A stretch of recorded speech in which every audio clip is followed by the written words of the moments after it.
నమస్తే. Welcome to people media point. మలిదశ ఉద్యమంలో ఒక మహిళగా కీలక పాత్ర వహించినటువంటి వ్యక్తి. అలాగే మహిళలకు ఎలాంటి సమస్యలున్నా వారి పక్షాన నిలబడి అనునిత్యం పోరాటం చేస్తున్నటువంటి వ్యక్తి. ప్రస్తుతం పొదుపు సంఘాల్లో తన స్కిల్స్‌తో మహిళలకు ఉపాధి కల్పిస్తున్నటువంటి వ్యక్తి వరలక్ష్మి గారు మన మధ్య ఉన్నారు. నమస్తే మేడం. నమస్కారం. ఎలా ఉన్నారు? బాగున్నానండి. మీరెలా ఉన్నారు? బాగున్నాను madam. Thanks for coming madam. మీరు మీ ఫ్యామిలీ ఒక ఫ్రీడమ్ ఫైటర్ నుంచి వచ్చారని విన్నాను. అవునా? ఎలా అది? మా అమ్మ వాళ్ళ తాతగారు చేశారు. ఓకే.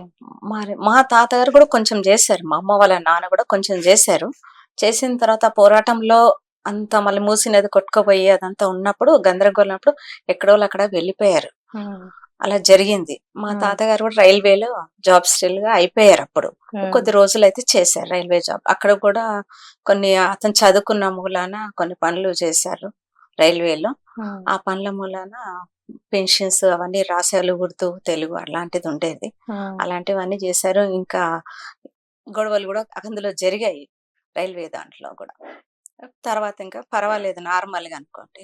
ఇంకా మా నానమ్మ వాళ్ళు కూడా అప్పుడు చేశారు. కుల పోరాటాలు కూడా చేసిండ్రు, చేసి నిలబడ్డారు. ఇంకా అదే కొంచెం మాకు ఉందేమో అని అనిపిస్తుంది. ఇప్పుడు చేస్తుంటే అనిపిస్తుంది వాళ్ళు ఎంత ఓపికగా చేశారు, మనం కూడా అంత ఓపిక అంత అంత లేదనుకున్న కొంచెం మనం చేయాలనేసి మనకు అనిపిస్తుంది.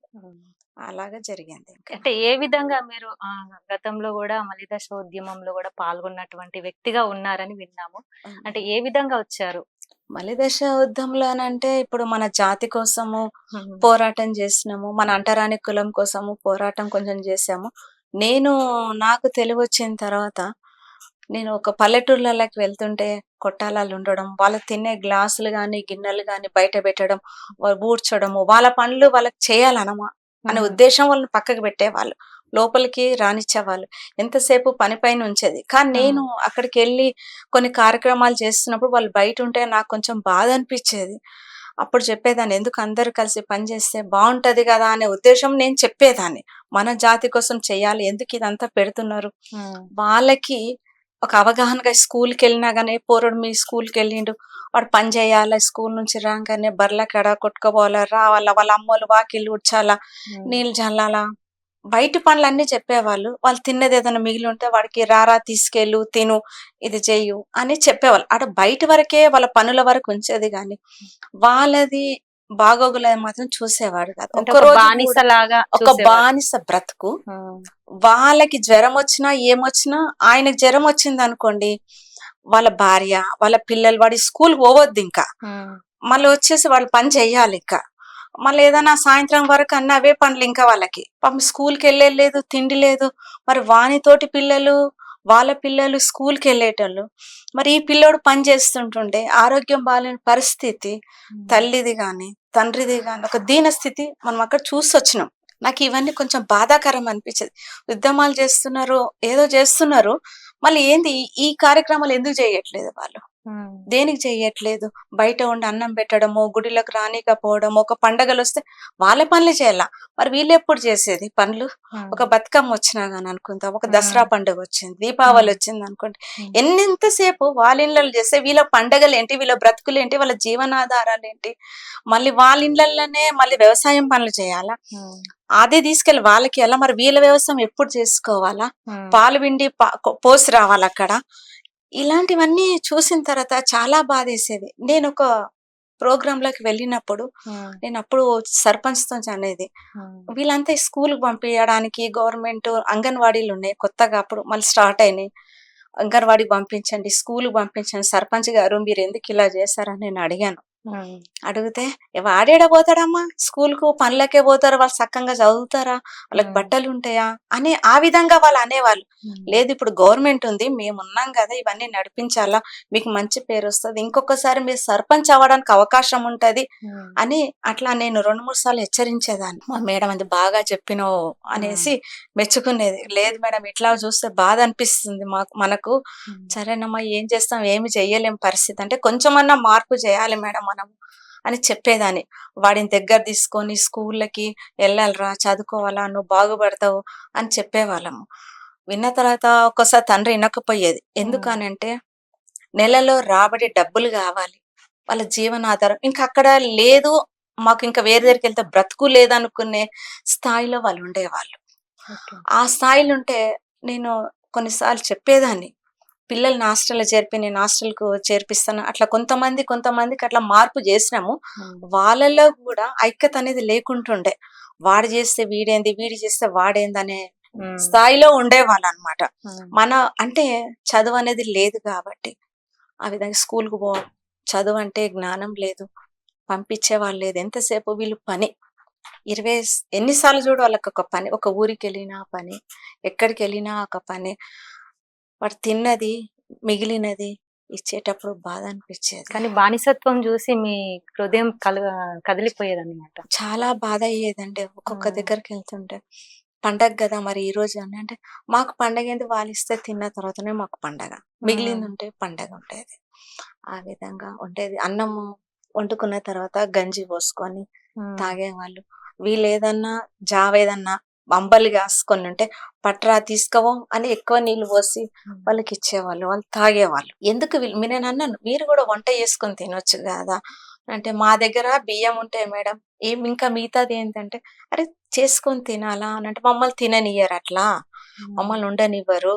ప్రొద్దున 5 గంటలకే, 4 గంటలకే వాళ్ళ వాకిలి ఊడ్చడానికెళ్ళాలా, వాళ్ళ పాచి పని జేయడానికి వెళ్ళాలా. ఆడవాళ్ళు పాచి పని జేయడానికి వెళ్ళాలా. అవును మేడం. మీరు చెప్పినట్టయితే ఏదైతే అగ్రకులాల వాళ్ళున్నారో ఎందుకు అంటే దిగువ జాతి వాళ్ళని ఎందుకు తక్కువ చూస్తారు? ఎందుకంటే వాళ్ళకి చదువు లేదు. కావాల్సిన వసతులు వాళ్ళకి లేదు.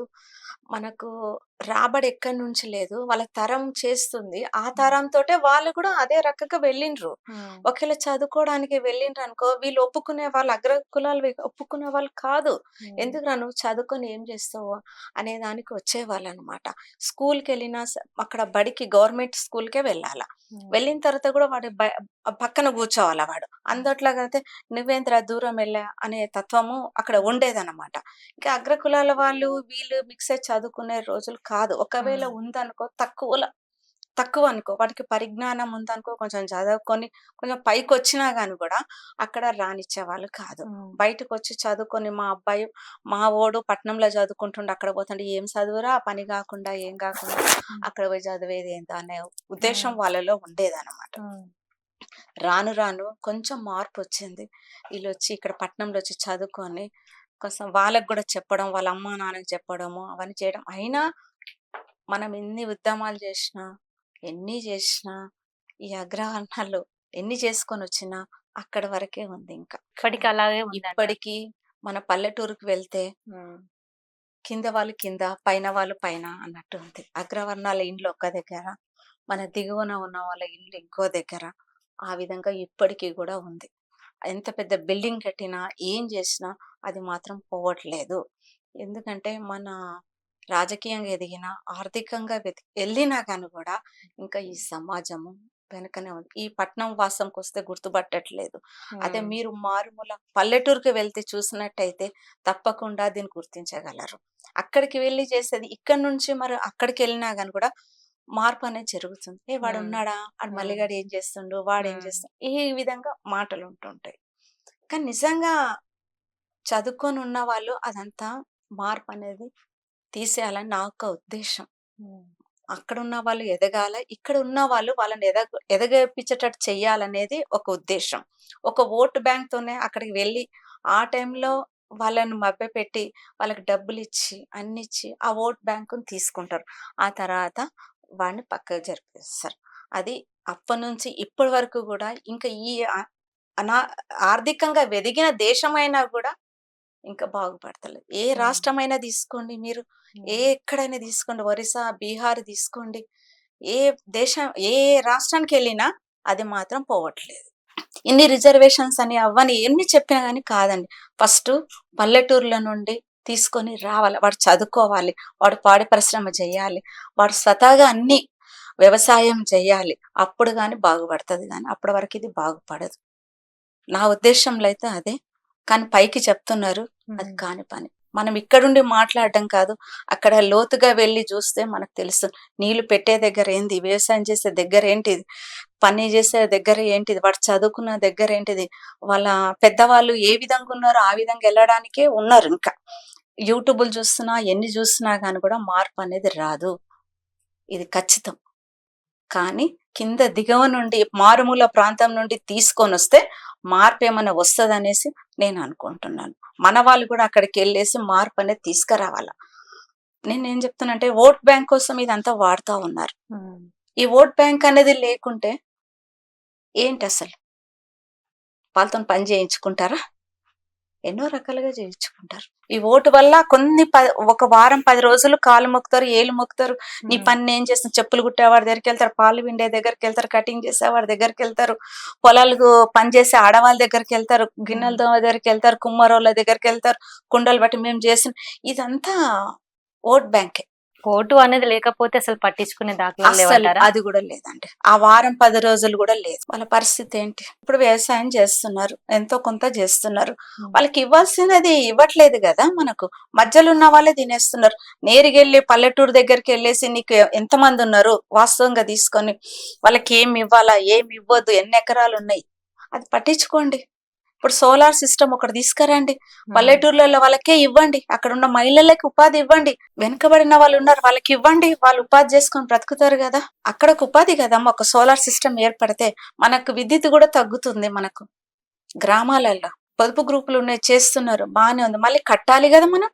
కట్టకుండా ఉంటే ఎట్లా? మళ్ళీ ఇంటి మీదకి వస్తారు. అమ్మనో అయ్యనో ఓడో ఏదో ఒకటి జరిగిపోతే వాళ్ళు కట్టలేని పరిస్థితి. ఇప్పుడు అందరు కలిసి ఆమెను అంటారు కదా, మహిళనే అంటారు, ఎవరన్నా ఇంటిని చూసి ఇల్లాలని చూడాలంటారు. మరి అక్కడ ఉన్న మహిళకే ఎవరికైనా వచ్చేది, వాడు తాగుతాడు. ఇప్పుడు చూడండి మళ్ళీ ఏంది, వైన్స్, ఇప్పుడు లిక్కర్స్ ఓపెన్ చేశారు, వాడు తాగుతున్నాడు. తాగిన పరిస్థితి ఏంటి? కూలీ చేస్తున్నాడు, ఒక 500 సంపాదించండి అనుకోండి, 300 తాగడానికే సరిపోతుంది. ఆ 200తో ఏం గడుస్తుంది? ఇంట్లో మహిళలు పనిచేస్తున్నారు, కష్టపడుతున్నారు. ఆమె కూలికి వెళ్తుంది, ఆ రోజు ఒక 500 వస్తే ఇంట్లో గడుస్తుంది. ఆ పిల్ల వెళ్తుంది, చేస్తుంది, పిల్లగాడు వెళ్తాడు, చేస్తుంది, ఆ ఇల్లు నడుస్తుంది. ఇప్పుడు తాగడానికి వానికి కావాలా, తాగడానికి ఇవ్వలేదు అనుకో ఆమెను కొట్టేస్తాడు, సామాన్ తీసుకెళ్తాడు, అమ్మేస్తాడు. ఇంట్లో ఫోన్ ఇప్పుడు ఫోన్లు ఉన్నాయి, ఫోన్లు తీసుకెళ్తున్నారు. ఏదన్నా ఇంట్లోది తీసుకొని తాగేస్తున్నాడు. కానీ తాగడానికి ఒక కంట్రోల్ ఉండాలి.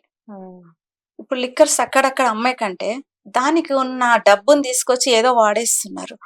అలాంటి మారుమూల గ్రామాన్ని డెవలప్ చేయండి. ఒక లీడరు ఒక దత్తత తీసుకోవచ్చు కదా. ఎక్కడ గుడిలో ఎక్కడెక్కడనో పెడుతున్నారు. ఒక ఊరుని తీసుకొని దత్తత తీసుకోండి. అక్కడ ఒక ఊరుని బాగు చేస్తే కంపల్సరీ రూపు మారుతుంది. ఇదంతా ఈ భారతదేశం డెవలప్ అవుతుంది. మన్ కీ బాత్ అని మోడీ చెప్తున్నాడు. మన్ కీ బాత్ అన్నది ఎంతవరకు జరుగుతుంది? కొంతవరకే జరుగుతుంది. ఇప్పుడు నాలాంటి వాళ్ళు మీలాంటి పరిజ్ఞానం ఉన్నది కొంచెం చేస్తారు. ఏ పల్లెటూరు తీసుకున్నాం అనుకోండి, ఏదో ఒక్కరో ఇద్దరో వింటారు, మనకు దానికోసం వసతులు లేవు, మనం ఏమి చేయలేము కాదని పక్క జరిగిపోతారు. అది అంతవరకే కదా. మరి వాళ్ళు ఎప్పుడు ఎదగాల, ఎప్పుడు బాగుపడాలి?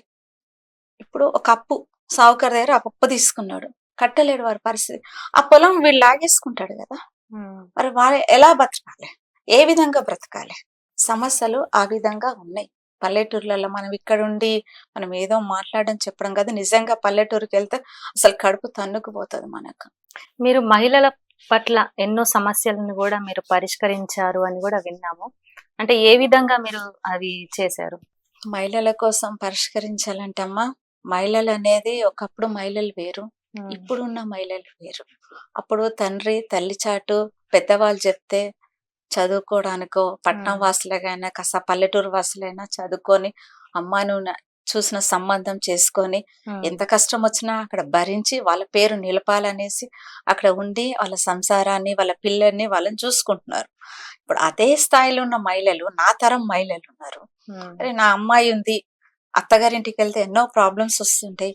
ఇప్పుడు నా కూతుర్ని నేను బాగా చూసుకోవాలి, తగిన వస్త్రాధారణ ఇవ్వాలి, తగిన ఎడ్యుకేషన్ ఇవ్వాలి, సంఘంలో తన కాలపైన తను నిలబడాలి, బ్రతకాలనే ఒక ఉద్దేశం ఈ తరం తల్లులది. అది వాస్తవం. అవునా?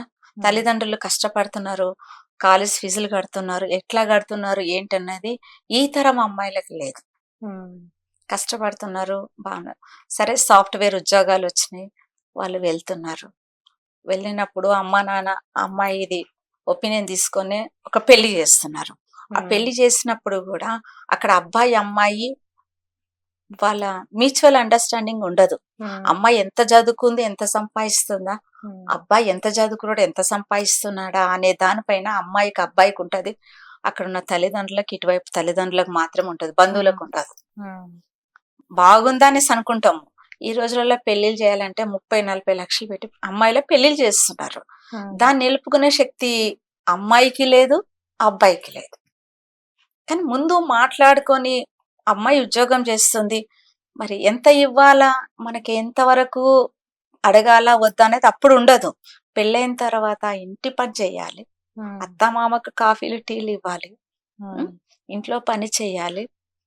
ఇప్పుడు అత్త ఏమంటుందంటే పక్కింటి వాళ్ళకి, ఇంట్లో ఉన్న గృహిణి పక్కింటి వాళ్ళకి, వెనకింటి వాళ్ళకి, వాళ్ళ కొడలు ఎట్లా, వాళ్ళు ఇట్లా అని చెప్పుకుంటారు ఇంట్లో.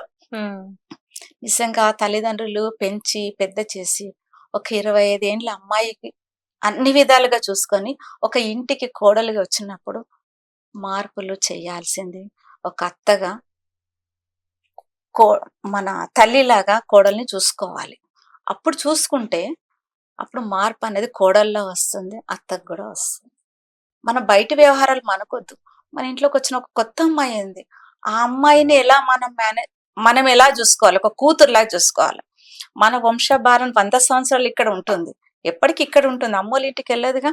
ఇప్పుడు తల్లిదండ్రులు ఏమనుకుంటారమ్మా, పెళ్లి చేసినాం, మా అమ్మాయికి పెళ్లి చేయాలా అంటారు తల్లిదండ్రులు. వాస్తవం ఇది. పెళ్లి చేసిన తర్వాత మీ అత్తగారింటికి వెళ్ళిపోవాలని తల్లిదండ్రులు కూడా అంటారు. అలాగన్న వాళ్ళు చాలా మంది ఉన్నారు, అందులో మనం కూడా ఒక్కరం. అక్కడే చూసుకోవాలా, అక్కడే బ్రతకాలా, అక్కడే ఉండాలా, నువ్వు అక్కడే పాటలు పడాలా అనే రోజులు మా రోజుల్లో.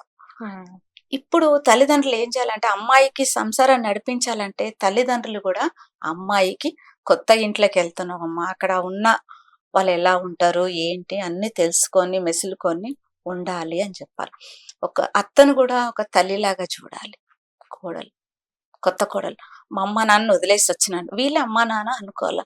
ఒక్కసారి కోపం చేస్తే ఏమవుతుంది, ఏం కాదుగా, మన ఇంట్లో మన అమ్మ తిట్టదు, అట్లా అనేసి అత్తను కూడా అనుకోవాలి. ఇప్పుడు అత్త కూడా కోడల్ని ఎలా చూసుకోవాలంటే నా కూతురు లాంటిదని చూసుకోవాలి. తప్పు చేసినప్పుడు మనం కూతురుని గద్దించి మళ్ళీ దగ్గర తీసుకుంటాం కదా, అలాగే అత్త కూడా చెయ్యాలి. తను ఏం తింటది, తన అలవాట్లేటి, తను చేసుకోవడానికి కొంచెం స్వతంత్రంగా వదిలిపెడితే ఏమైంది, అత్త వదిలిపెట్టాలి కదా, కంపల్సరీ చెయ్యాలి. ఆ పరిస్థితి అత్తలో రావాలి. అత్త కోడళ్ళ మధ్య విభేదాలు అంటే ఏ విధంగా ఉంటాయి అన్నట్టు ప్రస్తుతం ఉన్న రోజుల్లో సర్దుకుపోవడం లేదు. ఎందుకు లేదంటే కోడలు ఏమనుకుంటే సంపాదిస్తున్నా, కట్నం తెచ్చినా అని ఒక ఈగో వస్తుంది. అత్త ఏమనుకుంటది, ఇది నా ఇల్లు, నిన్న మొన్న వచ్చిన కోడలు ఏంటిది, ఇది ఎంత నాది, ఆమె సంపాదిస్తే నేను కూడా సంపాదించినా కదా అనేసి అత్త కూడా అనుకుంటది. కానీ అది రెండు తప్పు, అది పనికి రాదు. అవతల తల్లిదండ్రులు అమ్మాయికి ఏం చెప్పాలమ్మా, అమ్మ లాంటిదే మీ అత్త, ఎటు అయినా కొంచెం చూసి తెలుసుకో, ఒక్కసారి 2 సార్లు కాదు, అత్తయ్యతో ఉండు, అమ్మలాగా మెదులుకో, ఒక కూతురులాగా మెదులుకో అన్నట్టు ఉండాలి. కానీ అత్త కూడా కోడలికి కూతురులాగా మెదులుకోవచ్చు కదా, మెదులుకోదు, అది రాదు, అందరిలో లేదు. అది 10% కొంచెం బాగుంది, 80-90% బాగోలేదు ఈ రోజుల్లో. మీరు అన్నట్టు వాస్తవం మేడం. నిజంగా ప్రస్తుతం ఉన్న రోజుల్లో ఎవ్వరు అలా ఉండట్లేదు. తల్లి తల్లి అవుతుంది, అత్త అత్తే అవుతుంది. నిజంగా ప్రేక్షకులు ప్రతి ఒక్కరు గుర్తుపెట్టుకోండి, మేడం మాటలు చాలా అద్భుతంగా చెప్పారు. Thank you madam. అయితే ప్రజెంట్ ఇప్పుడు పొదుపు సంఘాల్లో కూడా మీరు చాలా వరకు మీ స్కిల్స్ ని ఉపయోగించిన మహిళలకి ఏ విధంగా ఉపాధి కల్పిస్తున్నారు? ఇప్పుడు పొదుపు సంఘాలంటే గతం గుర్తొస్తుంటది, ఒక 25 సంవత్సరాల క్రితం గుర్తొస్తుంటది. నేను ఓయూలో రిసోర్సర్గా జన్మభూమి కార్యక్రమంలో ఒక కమిషనర్ గారు పిలిస్తే తీసుకెళ్లారు. అక్కడ చూస్తే నీకు తెలుస్తుందమ్మా అని తీసుకెళ్ళినారు. ఒక మురళీ సార్ వాళ్ళ ఆధ్వర్యంలో నన్ను తీసుకెళ్లారు. మన ఓయూకి వెళ్ళిన తర్వాత అక్కడ కూర్చోవడానికి బెక్కు అనిపించింది. ఎందుకంటే చిన్నదాన్ని, ఇక్కడ ఇంట్లో ఉండి ఒక్కసారి ఆఫీస్లోకి వెళ్ళి కూర్చోబంటే మనం కూర్చోలేం కదా, బెరుకుగా అనిపించేది నాకు. అక్కడికి వెళ్ళి కూర్చున్న తర్వాత అక్కడ ఐఏఎస్ ఆఫీసర్స్, పెద్ద పెద్ద ప్రొఫెసర్స్ ఉన్నారు. నాతో పాటు మహిళల్లో ఒక లెక్చరర్స్ మేడం ఉన్నారు, ఉషారాన్ అనేసి, ఇప్పుడు జేఎస్ఎస్ జనశిక్షణ సంస్థ అనేసి అప్పుడే స్టార్ట్ చేశారు, ఆ మేడం కూడా అక్కడే ఉన్నది. నేను రంగారెడ్డి నుండి, మన హైదరాబాద్ నుండి మేడం, నేను రంగారెడ్డి నుండి ఉన్నాను. అట్లా 25 డిస్ట్రిక్ట్స్ 23 డిస్ట్రిక్ట్స్ ల నుండి వచ్చాం. మనకు ఏపీతో కలిపి ఉండేది అప్పుడు తెలంగాణ ఏపీ కలిపి ఉండేది. అట్లా అన్ని డిస్ట్రిక్ట్ వాళ్ళు ఆ రౌండ్ లో ఉండేవాళ్ళు, ప్రొఫెసర్స్ వాళ్ళందరూ ఉండేవాళ్ళు. అప్పుడు ఆ ట్రైనింగ్ ఇచ్చేటప్పుడు నాకేమో అర్థం కాలేదు. ఒకరోజు భయపడ్డాను. తర్వాత మళ్ళీ కమిషనర్ గారు, ఏం కాదమ్మా, నేర్చుకోవాలి, బాగుంటది, నువ్వు తెలుసుకో, ఏం చెప్తున్నారు వినంటే, సరే రెండో రోజు బాగా విన్నాను. మూడో రోజు నేను అడిగిన దానికి సమాధానం చెప్పాను. నాకు ఇప్పటికీ గుర్తులేదు. అందరు చప్పట్లు కొట్టారు. ఆ తర్వాత నన్ను సెలెక్ట్ చేసి తీసుకున్నారు. తర్వాత పొదుపు గ్రూప్లకు వెళ్ళాలి. స్టార్టింగ్ నేను వెళ్ళాలంటే ఒక ఊరికి తీసుకెళ్ళిండ్రు. అక్కడ చెప్పమన్నారు. చెప్పాను నేను. చెప్తే అక్కడ వాళ్ళు ఇష్టపడతలేదు. అప్పుడు రూపాయి, నెలకు 30 రూపాయలు పొదుపు. రూపాయి వెయ్యాలని అంటే రోజు ఒక రూపాయి మహిళలు కష్టపడ్డది ఏ పోపు డబ్బాలనో దాచుకున్నారు. అప్పుడు ఏంటమ్మా, కష్టపడిన డబ్బు ఒక 5 రూపాయలు, 10 రూపాయలు, 2 రూపాయలు గొప్ప ఉండేది. అప్పుడు పోపు డబ్బాలన్నా వేసి జమ చేసుకునే వాళ్ళు.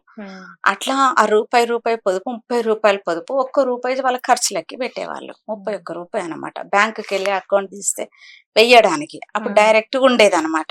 అట్లా వెళ్తే అక్కడ ఒక స్లమ్ ఏరియా వెళ్ళినాం అనుకోండి, తరిమి పంపించేసారు.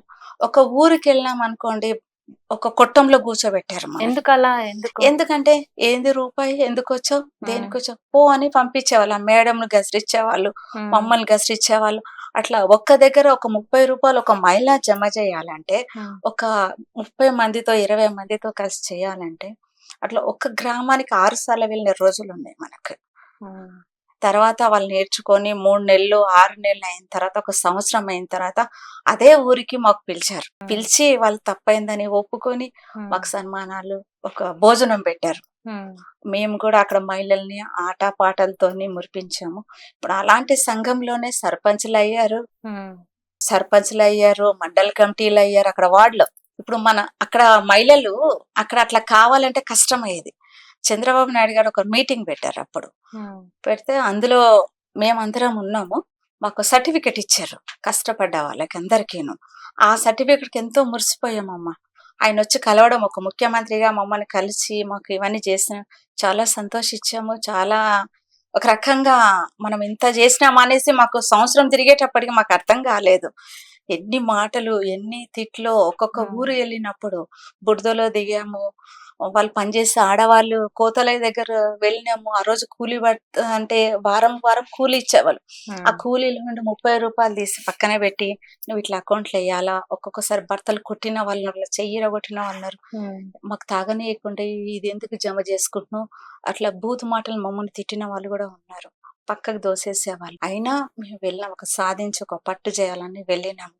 ఇదే జిల్లా పరిషత్ ఆఫీస్ లో ఒక మీటింగ్ పెట్టారు. సంతోషంగా మాకు భోజనాలు పెట్టి ఒక సర్టిఫికెట్ అట్లా ప్రదానం చేశారు. ఆ రోజుల్లో సర్టిఫికెట్స్ మాకు అదే ఒకటి ఇస్తే, అమౌంట్ ఇస్తే అదే గొప్ప వరం అయ్యేది మాకు. చాలా సంతోషంగా ఉండేది. అమల కుమార్ మేడం అని, రాజలక్ష్మి మేడం అనేసి చాలా మెచ్చుకునేవాళ్ళు.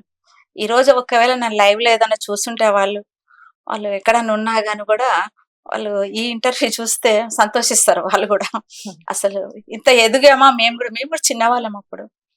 పిల్లల్ని చూసుకొని, భర్తను చూసుకొని మేము ఆ ఫీల్డ్ వెళ్ళేవాళ్ళు. ఇప్పుడు మాకు కూడా కొన్ని ఇంట్లో కూడా అనేవాళ్ళు, చుట్టుపక్కల బంధువులు కానీ అనేవాళ్ళు, ఎక్కడ పోతున్నారు, పొద్దున వెళ్తున్నారు, సాయంత్రం వస్తున్నారు, వీళ్ళు ఎందుకు ఇట్లా పోతున్నారు, జీతాలు ఇస్తున్నారా, ఏమి ఇస్తున్నారా అని అనేవాళ్ళు. అన్నా కానీ కూడా మేమేం పట్టించుకునేదాన్ని కాదు. నేను వెళ్ళాలి, ఎందుకంటే కొంత గ్రామాలు చూసినాం కదా, ఆ భయంకరమైన గ్రామాలు, అగ్రకులాలు, మళ్ళీ వెనకబడిన ఉన్న వాళ్ళు అక్కడ పిల్లల్ని ఎట్లాగా, వాళ్ళ పెద్దవాళ్ళు ఎట్లాగా ఉండేది, వాళ్ళ దీన పరిస్థితి చూసిన తర్వాత చాలా బాధ అనిపించి, వీళ్ళను డెవలప్మెంట్ చెయ్యాలి, అభివృద్ధి చెందాలి, వీళ్ళు బాగుండాలనే ఉద్దేశం అనేది నాకు బలంగా నాటుకుపోయింది. ఎవరు మా బంధువులు కానీ ఎవరేమన్నా సరే కానీ నేను పట్టించుకునేదాన్ని కాదు. నా పని నేను ధోరణిలో ఉండేదాన్ని. ఎస్ మేడం, మీరు చెప్తున్నారు నిజంగా చాలా, అసలు మీరు చెప్తుంటే నన్ను గతంలోకే తీసుకెళ్లిపోయారు నిజంగా. ప్రస్తుతం మీరు గతంలో ఏదైతే జన్మభూమి నుంచి స్టార్ట్ అయిన పొదుపు సంఘాలు ఇప్పుడు ప్రస్తుతం ఎలా నడుస్తున్నాయి, ఎలా డెవలప్ చేస్తున్నారు? కొన్ని గ్రూప్స్ వాళ్ళ గొడవ చేసి కొన్ని పోయాయండి. దాని నుంచి మళ్ళీ కొత్త వాళ్ళు వచ్చారు. అప్పుడు సిడిఎస్ మెంబర్స్ అనేసి అలాగా కొన్ని గ్రూప్లకు ఒక లీడరు, కొన్ని గ్రూప్లకు ఒక లీడర్, ఇంకా కొన్ని గ్రూప్లకు ఒక లీడరు, దీని ఒక ఎలక్షన్ బాడీ చేసి సిడిఎస్ ప్రెసిడెంట్ గాని సెక్రటరీ గాని అలా చేశారనమాట. అలా చేస్తే కొద్ది రోజులు అట్లా బాగా నడిచింది. ఇప్పటికి కూడా ఒక 10 లక్షల లోన్ తీసుకున్న వాళ్ళు కూడా ఉన్నారు. గ్రామాలలో కొంచెం బాగా నడుస్తున్నాయి. ఎందుకంటే పెద్ద బిజినెస్ లో కూడా వెళ్ళిపోయిన వాళ్ళు కూడా ఉన్నారు. ఇప్పుడు నేను మాట్లాడుతున్నాను, ముందొచ్చి 25 సంవత్సరాల క్రితం మాట్లాడిన మనిషిని వేరు, ఇప్పుడు మాట్లాడిన మనిషిని వేరు. ఇప్పుడు మేము ఆ మేడం వస్తే అప్పుడు అన్ని మాట్లాడినాము, మన పరిస్థితి ఏంటి, ఇప్పుడు ఫోన్లు లేవు, మనకి ఏమి లేవు. అక్కడ చెప్పడం, మనం వాళ్ళు బాగా కానీ ఇంకొక ఊరు వెళ్ళడం, ఇట్లా రోజు 2-3 ఊర్లు గ్రామాలు వెళ్ళేసి వచ్చేవాళ్ళం అట్లాగా. ఇప్పుడు మనల్ని చూసిన తర్వాత ఇప్పుడు వాళ్ళు గుర్తించాల్సి ఉందో లేదో మనకు తెలియదమ్మా ఇక్కడ. ఎందుకంటే మన వయసు ఇంకొక 25 సంవత్సరాలు పెరిగింది. వాళ్ళు ఎలా ఉన్నారో ఏంటో మనకు కూడా తెలియదు. ఇప్పుడు మీడియా ద్వారా ఒకటి ఏం చెప్తున్నా అంటే, మీ నుంచి చెప్తున్నాను ఏంటంటే, వాళ్ళు అప్పుడు చేసిన సంఘాలు ఇంకా బాగుపడి అభివృద్ధి చెంది వాళ్ళు ఎమ్మెల్యేలు అయ్యారా, మండల కమిటీలు అయ్యారా, చైర్మన్లు అయ్యారా, కౌన్సిలర్స్ అయ్యారా, ఇలా అని విన్నా నేను. నిజంగా అలా అయితే చాలా సంతోషించవలసింది నేను ముఖ్యంగా. ఇంకా మేడం వాళ్ళు ఉన్నారు, వాళ్ళు కూడా సంతోషించాల. పంచాయతీలు ఇప్పుడు మున్సిపల్స్ అయినాయి. ఇప్పుడు నిజామాబాద్, కామారెడ్డి, నిర్మల్ తీసుకోండి, ఆదిలాబాద్ తీసుకోండి, ఇక్కడ ఏపీకి వెళ్తే గుంటూరు కానీ విజయవాడ కానీ సిటీస్ కొన్ని కార్పొరేట్ల నుండి ఇప్పుడు మున్సిపాలిటీ అయినాయి. మున్సిపాలిటీ నుంచి కార్పొరేటర్లు జరిగినాయి అన్నమాట. నర్సరావుపేట తీసుకోండి, అలాంటి చోట్లల్లో ఇప్పుడు గుర్తించుకొని వాళ్ళు బాగుపట్టు ఉన్నారంటే చాలా సంతోషిస్తాం. ఇప్పుడున్న జనరేషన్ పొదుపు గ్రూప్ లో ఆర్పీలు అనేసి అలాంటి వాళ్ళ చేత కూడా ఇప్పుడు జరుగుతా ఉన్నాయి, మంచిగానే జరుగుతుంది. ఇప్పుడు కొంచెము డబ్బులు వస్తున్నాయి, లోన్లు వస్తున్నాయి అంటే ఎగబడే రోజులు ఇప్పుడు పొదుపు సంఘాలు వెళ్తున్నాయి. అలాగే కమిషన్స్ ద్వారా కూడా కొంచెం చెప్పబోతున్నాను మీకు. ఇప్పుడు ఆర్పీ వాళ్ళు ఉంటారు, వేరే దాని తర్వాత ఇంకిద్దరు ఉంటారు. డబ్బులు ఇప్పుడు మార్పిడి జరుగుతుంది. ఇప్పుడు ఈ గ్రూప్ ఎలా నడుస్తుంది అనేది తర్వాత సంగతి. వీళ్ళకు గ్రూప్ లో డబ్బులు రావాలి, లోన్లు పెద్ద ఎత్తున రావాలంటే ఈ ఆర్పీ లాంటి వాళ్ళు, వేరే లాంటి వాళ్ళు లంచాలు తీసుకుంటున్నారు. 500 ఇప్పుడు ఒక్కొక్క వ్యక్తి దగ్గర ఇప్పుడు 10 మంది అండి. ఇప్పుడు గ్రూప్ 10 మంది, అప్పుడు గ్రూప్ లో 30 మంది 25 మంది ఉన్నారు. 20 మంది గ్రూప్ కూడా ఉంది ఇప్పటికి కూడా. ఇప్పుడు 10 మంది గ్రూప్. ఇప్పుడు లోన్ కావాలంటే ఇప్పుడు మధ్యలో ఆర్పీ వాళ్ళు ఉంటారు, నువ్వు చెప్తే నేను రాస్తే ఒక్కొక్కరి దగ్గర నుంచి 10 లక్షలు వచ్చినాయి అనుకోండి, ఒక్కొక్కరు 1000 రూపాయలు ఇవ్వాలనే స్థాయిలో ఇప్పుడు ఉన్నారు. ఇప్పుడు ఈ జనరేషన్ నిజంగా అప్పుడు అట్లా లేదు. రెండమ్మ గ్రూప్ చేసుకొని పాటుపడింది వేరు. ఇప్పుడున్న పొదుపు గ్రూపులలో వాళ్ళకి 10 లక్షలు 20 లక్షల లోన్ వస్తే అక్కడ మధ్యలో ఉన్న వాళ్ళు సరే తీసుకోండి, న్యాయపరంగా పని చేయండి, న్యాయపరంగా ఉండండి, అందరిని హెచ్చించండి. మీరు తీసుకున్నారు ఈ లోను ఒక ఉపయోగకరంగా చేసుకోండి, ఉపయోగకరంగా నడవండి. అప్పుడు ఈ గ్రూప్ అనేది బాగా నడుస్తుంది. తీసుకున్న దాన్ని సద్వినియోగం చేసుకోండి, బిజినెస్ పరంగా వెళ్ళండి. ఒక మీటింగ్ ఉంది అని అంటే రారు వాళ్ళు. ఇప్పుడు లోన్ వస్తుంది అనుకోండి, రాత్రి 10 అయినా అక్కడి నుంచి కదలరు. ఒక మీటింగ్ ఉంది అనుకోండి, పిల్లది స్కూల్ అంటారు, కాలేజ్ అంటారు, భర్త వస్తాడు, తిడతారు. మరి ఈ లోన్ తీసుకున్నది ఏం కావాలి మనకి? గవర్నమెంట్ లో మనం ఉన్నప్పుడు కొన్ని ఉంటాయి, దాన్ని భాగస్వామి అవ్వాలి. అందులో ఏ విధమైనటువంటి లోన్స్ ఇస్తారు? ప్రతి బిజినెస్ కు లోన్ ఉందమ్మా ఈ రోజులలో. పచ్చళ్ళు పెట్టడానికి ఉంది, బట్టలు కుట్టి తెచ్చుకోవడానికి ఉంది, బ్యూటీ పార్లర్ నడపడానికి ఉన్నది, అంగట్లో సామాన్ అమ్ముకోవడానికి ఉన్నది, వివిధ రకాలు ఉన్నాయి. 108 రకాల బిజినెస్లు ఈ రోజులలో మహిళలకు అందుబాటులో ఉన్నాయి. కానీ చెయ్యట్లేదు, బ్రోకర్ గా వెళ్తున్నారు. నిజంగా అట్లాంటి రత్నదీపులు ఎందుకండి? పెద్ద పెద్ద షాపింగ్ మాల్ ఎందుకో, చిన్న కిరాణా కొట్టు పెట్టుకోవచ్చు కదా, పెద్ద పెద్ద పాలభూతాలు ఎందుకు? మీరే నడిపియొచ్చు, ఒక మహిళలు పాలభూత నడిపియొచ్చు కదా. అది పల్లెటూర్లలో కొంత అక్కడక్కడ జరుగుతుంది. దాని ఇండస్ట్రీగా తీసుకెళ్లేసి ఒక 100 మంది చేసే మహిళల పని 20 మందితో చేస్తున్నారు. మీరు అన్నట్టు నడుస్తుంది. ఇప్పుడు ఆ మహిళలకి ఏంటి ఉపాధి? ఓకే మేడం, మీరు ఇప్పటి వరకు అయితే నిజంగా మీ అనుభవాలు ఎన్నో చెప్పారు. అంటే మీరు వచ్చిన జర్నీ నుంచి అవి చాలా మంచి విషయాలు, మా ప్రేక్షకులకు కూడా చాలా అవి గుర్తుండిపోతాయి. అండ్ ఇప్పుడు ఒంటరి మహిళలకి, భర్త నుంచి వేధింపులకు గురవుతున్న మహిళలకి గాని వాళ్ళకి ఏం చెప్తారు? భర్త నుంచి వేధింపులు అవుతున్నంటే మొన్నటి రోజు చూడండి కుక్కర్‌లేసి ఉడకబెట్టేసిండు. ముక్కలు ముక్కలు నరికేసిండు. అసలు ఇద్దరు పిల్లలుండి గూడా అమ్మ వాళ్ళ ఇంటికి పంపించేసి ఆ విధంగా చేసిండు. పండగ టైం ఎవరు లేనప్పుడు సంక్రాంతి టైంలో. దాన్ని నేను ఒక రకంగా విమర్శిస్తున్నా అండి. తప్పు చేయొచ్చు. మహిళ తప్పు చేసిందా నువ్వు కంటితోని చూసినావా? నిన్ను చేసే హక్కు నీకు లేదు. నీకు హక్కే లేదు. ఇప్పుడు నిన్ను ముక్కలు ముక్కలుగా నరకడం గాదు. ఒక్కొక్క హ్మ్. చెయ్యి, ఒక్కొక్క వేలు తీసేస్తున్నాడు. దాన్ని ఎంతెంత విలవిల్లాడిపోతావనేది నువ్వు ఇంట్లో ఎంత గృహహింస చేసావు. లాస్ట్‌కొస్తే ఈ విధంగా చేసినావు. హ్మ్. తను తల్లిదండ్రులను చూసా, సమాజాన్ని చూసా, పిల్లల్ని చూసా నీతో ఉండింది. హ్మ్. ఆ విధంగా ఉండింది. అట్లాంటి వాడిని మనం ఏం చేసినా తప్పు లేదండి. హ్మ్. ఒప్పుకునేది కాదు. ఎవ్వరము ఒప్పుకుని దాన్ని ఖండిస్తున్నాను. ప్రతి మహిళ ఒప్పుకోకూడదు. భర్తను గమనించాలి. ఏ విధంగా ఉంటుండో, ఎట్లా ఉంటున్నాడు. వీడు సైకో గాడైతే హాస్పిటల్స్ కూడా చాలా ఉన్నాయి. అది విన్న తర్వాత నాకు చాలా బాధాకరము. ఒక రకంగా మహిళలు కూడా ఇది అనుభవిస్తున్నారేమో అనిపిస్తుంది. కొంతమంది అంటారు వాడు ఏనన్నా ఉన్నా పడి ఉండాలా అని అంటారు. వాడు ఆ హ్మ్. విధంగా చేసిన నా బిడ్డని ఇట్లా చేసిండని బాధపడే కంటే హ్మ్. దాన్ని ముందే సాల్వ్ చేసుకోవడం బెటర్ ఏమో.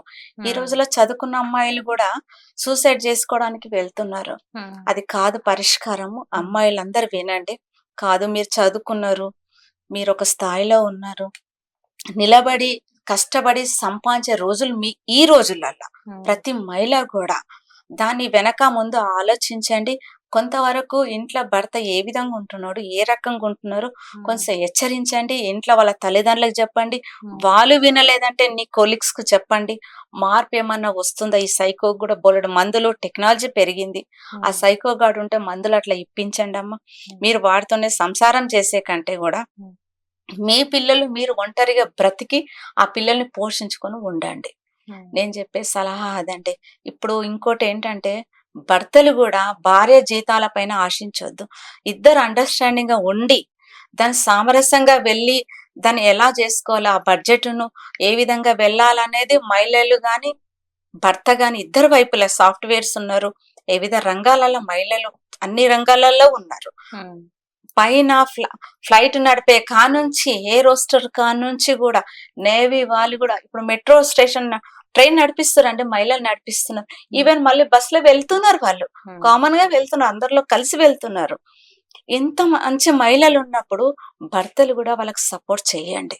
సపోర్ట్ ఇస్తూ వాళ్ళ ఇంట్లో పని చేసేదానికని, బయట పని చేసేదానికి ఎప్పుడూ పక్కనోళ్ళ కోసం ఆలోచించొద్దు. మన ఇంట్లో మన భార్యతో ఎలా ఉన్నామా? మన సహజీవనం అన్ని వదులుకొనొచ్చిన భార్యతోని ఏ విధంగా ఉండాలి? ఎలా ఉండాలనేది భర్త నేర్చుకొని ఉండాలి. ఇద్దరూ సంపాదించింది ఏ విధంగా చేస్తే బాగుంటుందనేసి పైచేయి భర్త అని అనుకోవద్దు. భార్య పైచేయి అనుకోవద్దు. ఇద్దరు సమానంగా వెళ్ళండి. మీ ఇద్దరు అంగీకారం ఒక మాట వినండి. ఒక దాంట్లో వచ్చినప్పుడు ఇంకిద్దరి మాట వినండి. అలా ప్రయాణిస్తుంటుంటే భార్యాభర్తల జీవితం చాలా సంతోషదాయకంగా బాగుంటుంది. ఇంకా అమ్మాయిలు డబ్బులు నేను కష్టపడి సంపాదించుకొనొస్తున్నా. మా అమ్మోళ్ళు ఇంత కట్నం ఇచ్చిండ్రు, ఈ విధంగా ఇచ్చిండ్రు అనేది డామినేట్ చెయ్యకూడదు. అది కట్నం అనేది మీరు ముందు ఖండించాల. నాకు హ్మ్. కట్నం ఇచ్చావని నేను చేసుకోనని అమ్మాయి ముందు చెప్పాల. ఆ హ్మ్. ధైర్యం తల్లిదండ్రుల ముందు ఆ అమ్మాయికి ఉండట్లేదు. హ్మ్. తండ్రి ఎలా చెప్తే అలా నడుచుకుంటున్నారు, పెళ్లి చేసుకుని. తర్వాత బాధపడి తల్లిదండ్రులని అనడంలో తప్పు లేదు. హ్మ్. ఇప్పుడు అన్న తర్వాత తల్లిదండ్రులు బాధపడతారు గదమ్మా! ఆళ్ళని బాధపెట్టడం ఎందుకు? ఇదే ముందు అదే ధైర్యం చేసి ఆ తల్లిదండ్రులకు చెప్పండి. ఎందుకు వినరు వాళ్ళు? పెళ్లి చేసుకోమని చెప్పండి. మీ స్థాయిలో మీరుండండి. ఇప్పుడు చేసుకున్నవాడు అత్తమామ గాని గూడా, మరి మీ అమ్మాయి ఉద్యోగం చేస్తుంది. మరి మాకేమన్నా ఇప్పిస్తారని ఆ తల్లిదండ్రులతోని ప్రశ్నించండి. పెళ్లయిన తర్వాత గొడవలు పడడం ఎందుకు? ఆ జీవితం 3, 4 ఏళ్ళు, సంవత్సరం గ్యాపొస్తుంది. వాళ్ళ మధ్య స్టిల్ నౌ నేను చూస్తున్నాను. హ్మ్. మనం వెళ్తున్నాము. దాని పంచాయతీలకు వెళ్తున్నాము. వెళ్ళిన తర్వాత ఒక 10 మందిని తీసుకొస్తారండి పంచాయతీకి. ఆ 10 మంది పంచాయతీ తీసుకొస్తున్నారు బానే ఉంది. నా బిడ్డ ఇట్లా, నా కోడలు ఇట్లా చెప్తే వింటుంది. అట్లా వింటుంది. ఇట్లా గాదు. ఇద్దరు జాయింట్ అకౌంట్ చేయండి. జాయింట్ అకౌంట్‌లో మాట్లాడండి. ఇంత జీతం ఇవ్వండి అని ప్రశ్నించే తత్వం మనకుండొద్దు. వాళ్ళిద్దరు కలిసి కూర్చొని మాట్లాడుకునే తత్వం రావాలి మొదలు. హ్మ్. అప్పుడు మనం పెద్ద మనుషులుగా తీర్పివ్వాలి. హ్మ్. అమ్మ చాలా సంతోషం. మీరు కొద్ది రోజులు వాళ్ళు వేరే ఉండడానికి ఇష్టపడతది అమ్మాయి. హ్మ్. ఎందుకంటే ఫ్యామిలీలో అక్కడున్న 5, 6 మంది ఫ్యామిలీలో వాళ్ళు అమ్మాయిని అమ్మాయి రకంగా చూడట్లేదు వాళ్ళు. కూతురులాగా చూసుకోవట్లేదు. పోనీ అమ్మాయిది బిహేవియర్‌గా బాగలేదనుకోండి, మీ అమ్మాయి ఇలా చేస్తుందని తల్లిదండ్రులకు తీసుకొచ్చి చెప్పడమా, మార్పులు చేర్పులు చేయడమా చెయ్యాలి. ఇంకోటేంటమ్మా, అమ్మాయిలు ఎలా ఉన్నారు చెప్పాలా? డ్రెస్‌వే వదిలిపెట్టండి. సరే మన హిందూ సాంప్రదాయంగా ఉంటే కొంచెం బావుంటుంది. అబ్బాయిని పెళ్లి చేసుకుంటున్నారు. బేకరీలు తిరుగుతున్నారు. రెస్టారెంట్‌లు వెళ్తున్నారు. ఇష్టం వచ్చిన జలసాలు చేస్తున్నారు. తల్లిదండ్రులు ఇచ్చిన డబ్బుతోని ఇవన్నీ చేస్తున్నారు. ఒక అబ్బాయిని ఇష్టపడి పెళ్లి చేసుకుంటున్నారు. పెళ్లి చేసుకున్న తర్వాత ఆ అబ్బాయితో ఉన్నంత వరకు ఉంటున్నారు తొందరపడేసి. ఉన్న తర్వాత ఆ అబ్బాయి మంచివాడు కాదు, వాడికి ఏం లేదు, వాడు లోఫర్ గాడు, వాడు బేఫర్ గాడు అనేసి ఇష్టం వచ్చినగా అనేస్తున్నారు. అది తప్పు. అలా అనకూడదు. ఎందుకనాలి? ఆ అబ్బాయి నువ్వు అమ్మాయివి కాస్త ఎదగంగానే కొంచెం మాట్లాడంగానే నువ్వు ఎదిగిన దానివా? ఆ అబ్బాయి కూడా అలాంటి వాడే అనుకుందాం. ఏ కులం అయితుంది, ఏ మతం అయితుంది, ఏదైతే ఏముంది. కానీ కొంత ప్రయాణించాలి. అబ్బాయి, అమ్మాయి కలిసి కొంతకాలం ప్రయాణించాలి. ఇద్దరు అండర్‌స్టాండింగ్‌గా వెళ్ళాలి. మీతో కాలేదనుకో చెప్పేవాడు ఆ బోడి వాడెవడో అని అనొద్దు. వాళ్ళ దగ్గర మంచి పాయింట్లుంటాయి. ప్రతి ఒక్కరూ ఈ రోజులలో అందరు న్యాయం చెప్పేవాళ్ళున్నారు. 10లో 2 తీసుకోండి మీరు. మీ జీవితం బాగుపడుతుంది గదా! ఈ తరం అమ్మాయిల కోసం చెప్తున్నా. అబ్బాయిలు 80% కొంచెం ఉన్నా, అమ్మాయిలు కాస్త ఈ రోజులలో ఉన్నారు. ఏందంటే డబ్బుని చూస్తున్నారు. చదువు చూస్తున్నారు. ఉద్యోగం ఏంటి చూస్తున్నారు. వీళ్ళు హైఫైలు ఉన్నారా లేదా చూస్తున్నారు. అటుపక్క తల్లిదండ్రులు కూడా చూస్తున్నారు. ఒక అబ్బాయిని చేసుకోవాలంటే ఇవి కొంతవరకు తగ్గించండి. అబ్బాయి మనసు గ్రహించండి. అమ్మాయి మనసు అబ్బాయి కూడా గ్రహించాలి. ఈ తరంగా మనం ముందుకెళ్తే ఆ ఇద్దరిది జీవితం బంగారు బాట అవుతుంది. నిజంగా మీరు చెప్తున్నట్టు చాలా బాగుంది మేడం. అంటే ఈ తరం యువతరానికి మీరు అద్భుతమైన మాటలు చెప్పారు. ప్రతి ఒక్కరు కూడా యూత్ కి చెప్పాల్సింది ఒకటే, మేడం చెప్పిన ప్రతి పాయింట్ మీరు చాలా గ్రహించాలి. ఎందుకంటే ఇవి చాలా వాల్యుబుల్ మాటలు. Thank you so much madam, మీ యొక్క మాటలు మాకు అందించినందుకు. Thanks for coming. Thank you అమ్మా.